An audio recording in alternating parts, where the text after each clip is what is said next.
through your offspring, and and they're already past childbearing years, and God says, okay, well, let's take a break in all of that for 25 years. Seriously, 25 years. That should tell us something about God. Don't get impatient with God. God is a patient being.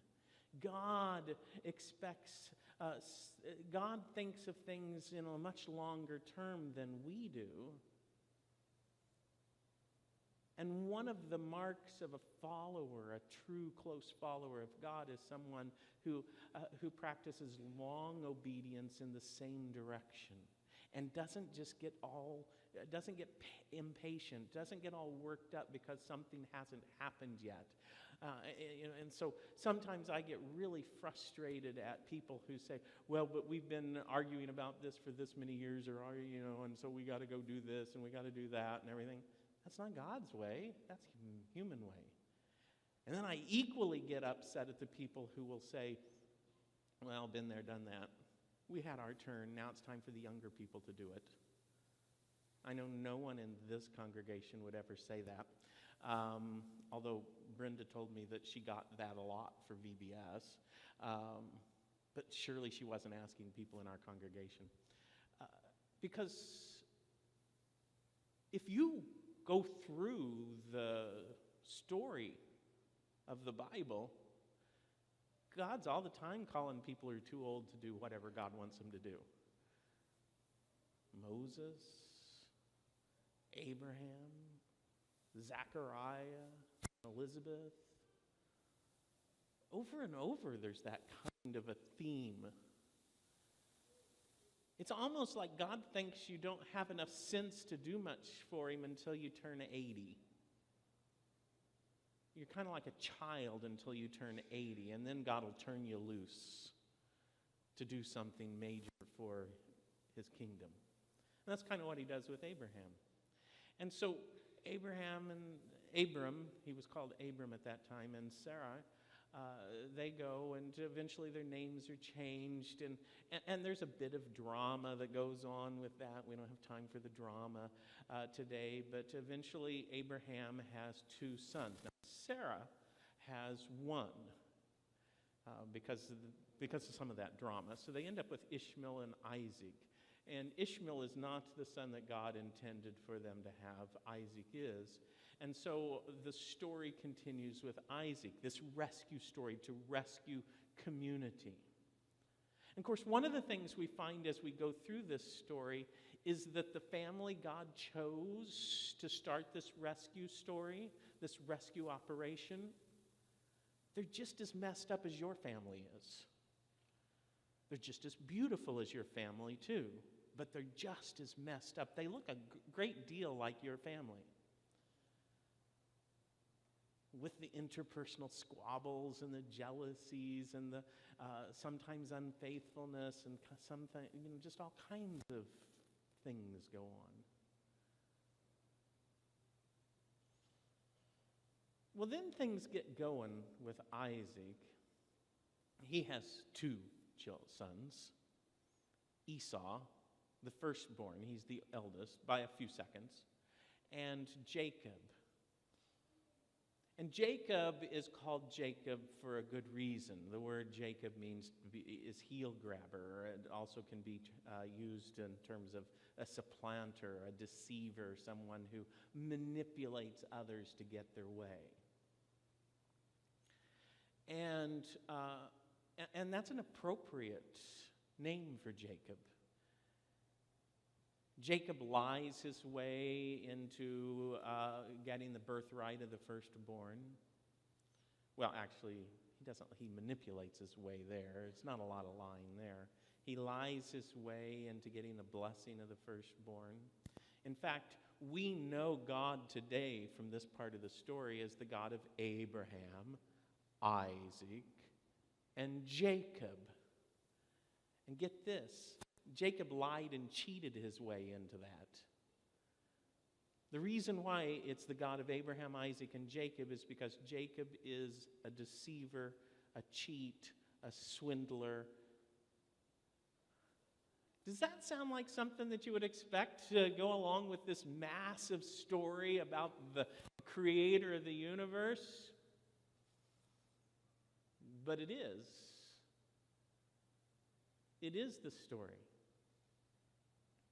And so things go along in Jacob's life, and he's always deceiving or doing something and then leaving, and something happens and then he's leaving.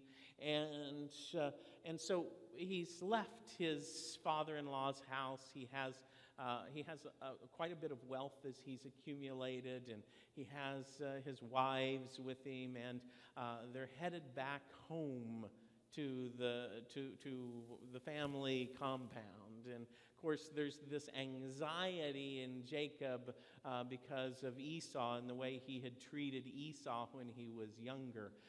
In fact, when he went into his father to get the blessing of the firstborn, he lied to his father, and he put himself in some sort of a disguise that made him look like, his father couldn't see, but didn't make him look, but make him felt and smell like Esau, with lamb skin and other things to make himself more hairy, because Jacob was a mama's boy and didn't have a lot of hair, and he liked to cook and he liked to hang around the house, and Esau was a hairy he-man, and Isaac liked him a whole lot more than he did Jacob, and so there was all of that kind of drama going on. Now I know that none of your families, the parents, ever had any favorites or anything like that, and all of that, but they did, because they were a messed up family that God chose to rescue the world through.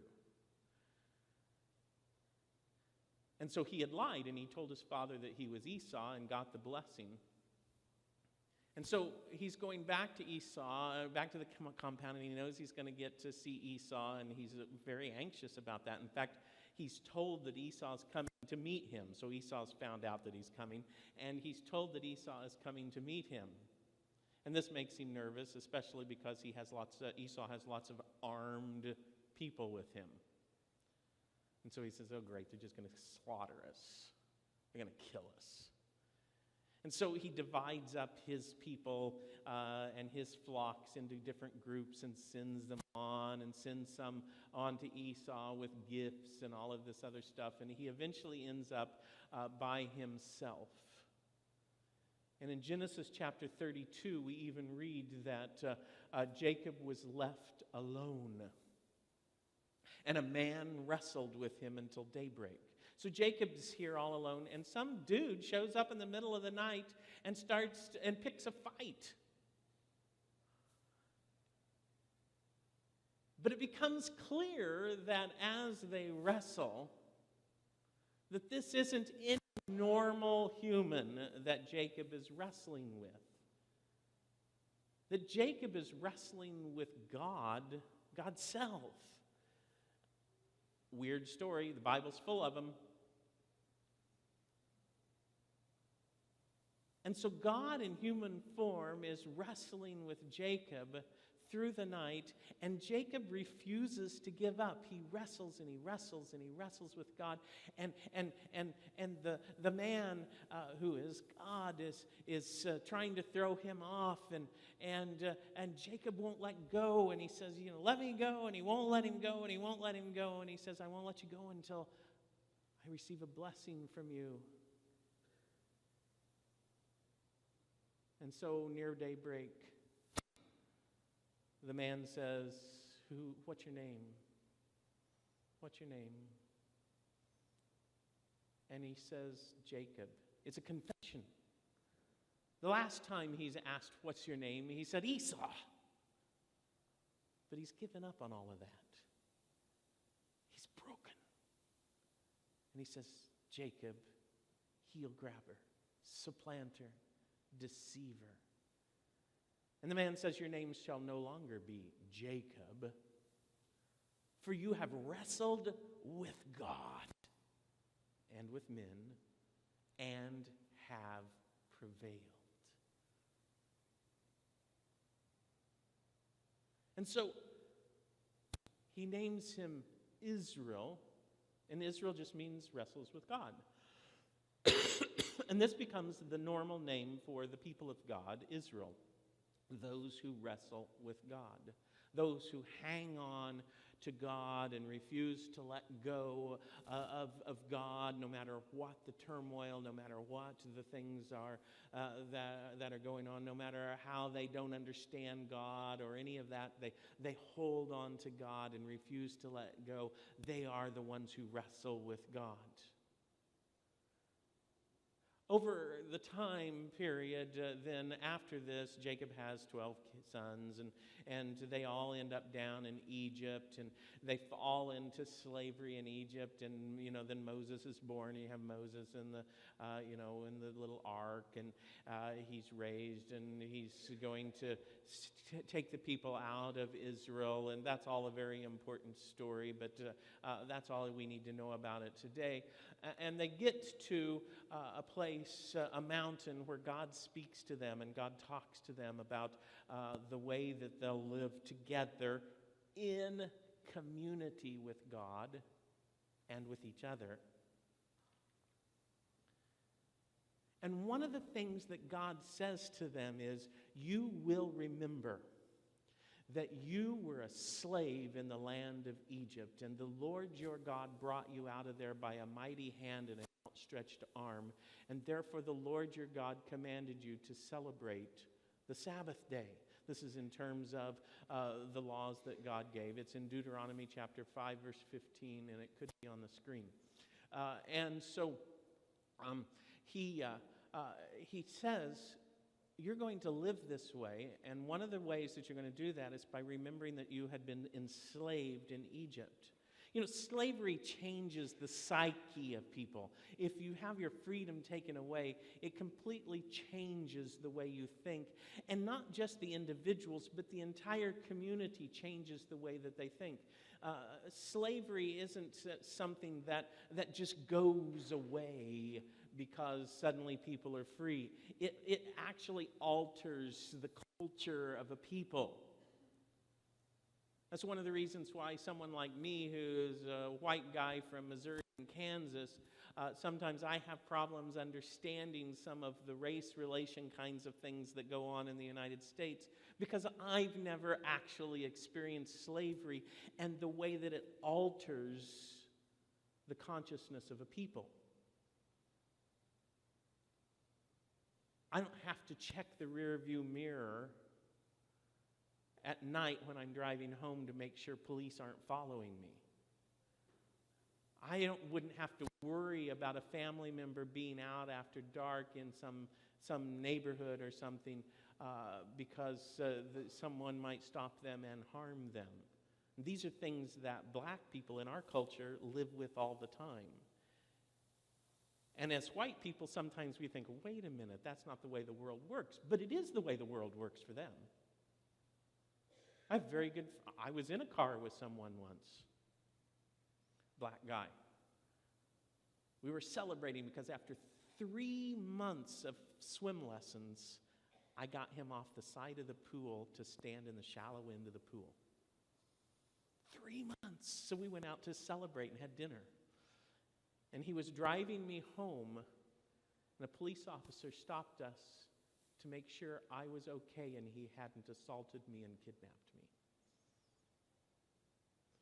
And I started screaming at the police officer, well, not screaming, but talking very loudly to the police officer and saying, what are you talking about? Why are you stopping us? We weren't doing anything wrong. And the black guy's going, shut up.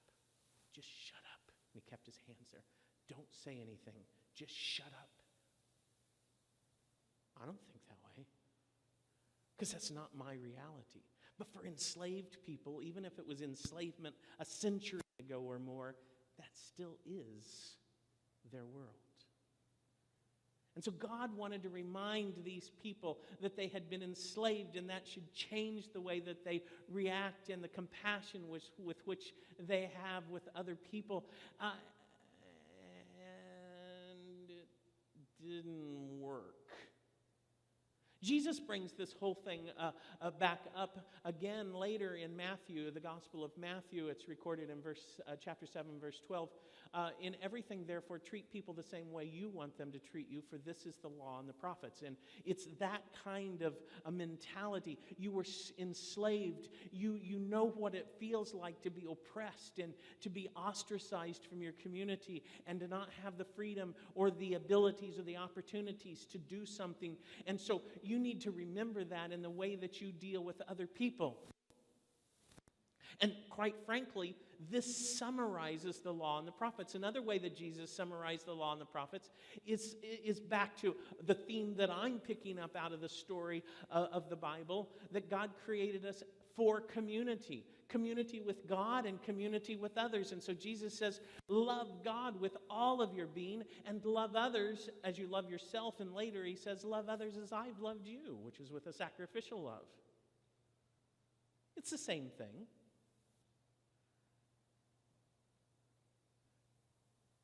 Remember the times that you were in a position where things weren't quite right, even if it wasn't slavery, but someone wasn't doing what you wanted, or something wasn't going right. But remember when you did that. And when you see that in the people you're dealing with, Jesus said, treat them the way you would have wanted to be treated.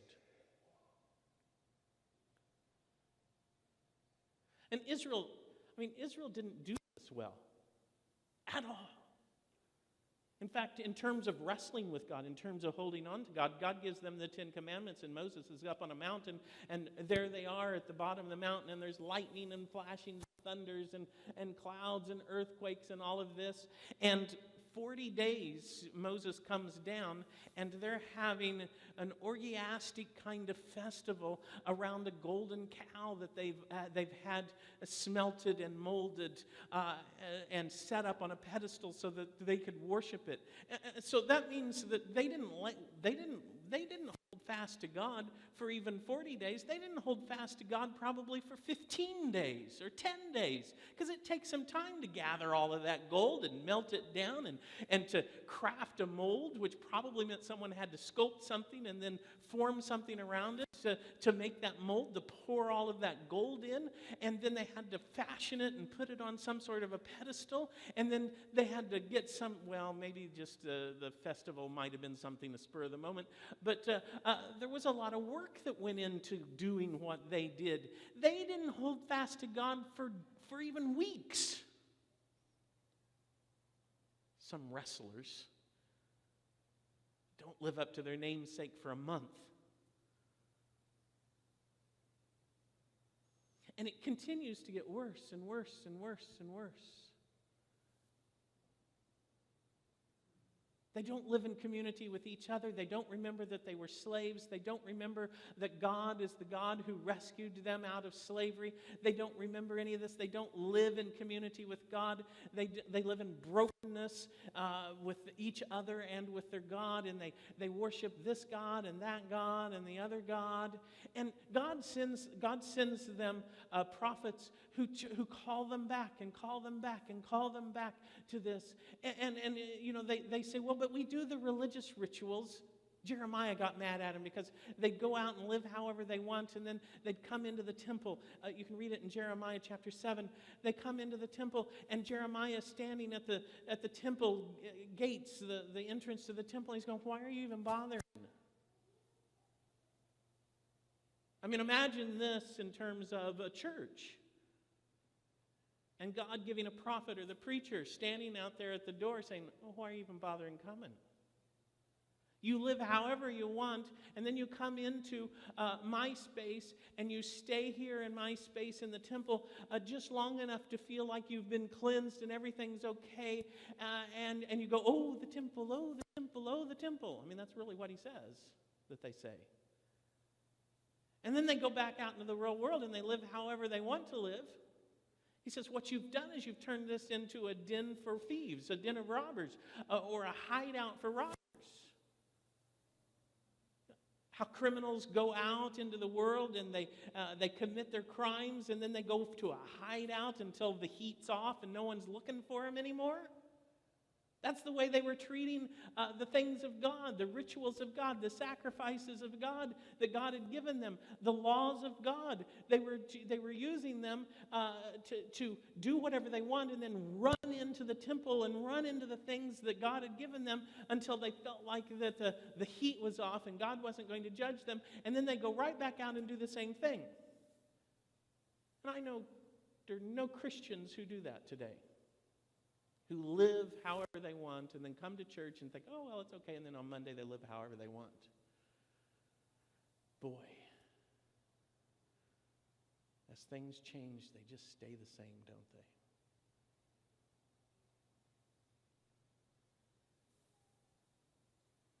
Eventually, they go into slavery again. God lets them go back into slavery. They've forgotten what it's like to be slaves.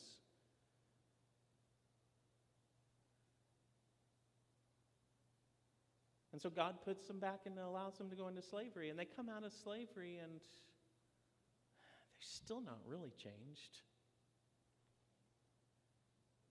Micah said, and it was read to us earlier, and I want to repeat it today. He says, with what shall I come to the Lord and bow myself before the King, the God on high? Shall I come to him with burnt offerings and yearling calves? Does the Lord take pleasure in thousands of rams and 10,000 rivers of oil? Maybe if we just pray a little more, maybe if I give a little more in the offering, maybe if I serve on that extra committee at church, maybe God will be more pleased with me and I can get away with the stuff I've been doing and probably will continue doing. Those are the questions that the prophet's asking of the Israelites, those who supposedly wrestled with God, but they never did wrestle with God. They just went their own way. Shall I give him my firstborn for my wrongdoings, the fruit of my body for the sin of my soul?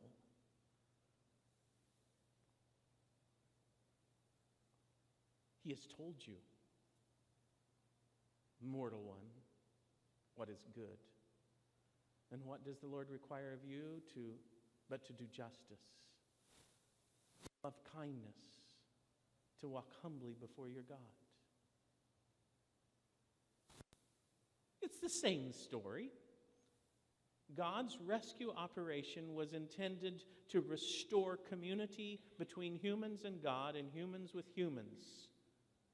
Or as Jesus put it, to make people into the people who will treat others the way that they want to be treated if they're in a difficult situation. Or to put it another way, is to love God and have relationship with God that is intimate with your whole being, and to love others just as God loves us, or we love ourselves. It's the same thing. And I really believe that I really believe that Israel saw the need for justice, for treating people and treating God in the ways that God had designed. I really think they saw that. They saw the need for kindness. They saw the need for humility. I think we do too. Problem is that they were just really bad at it. And so it continued to degenerate and to degenerate. They no longer made cows and things like that and worshipped, but their hearts were far, far, far from God.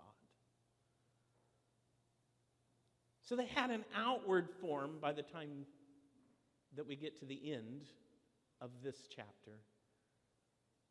But there was no heart of love for God or, frankly, for anyone else. And they continued to oppress each other. They just did it more stealthily.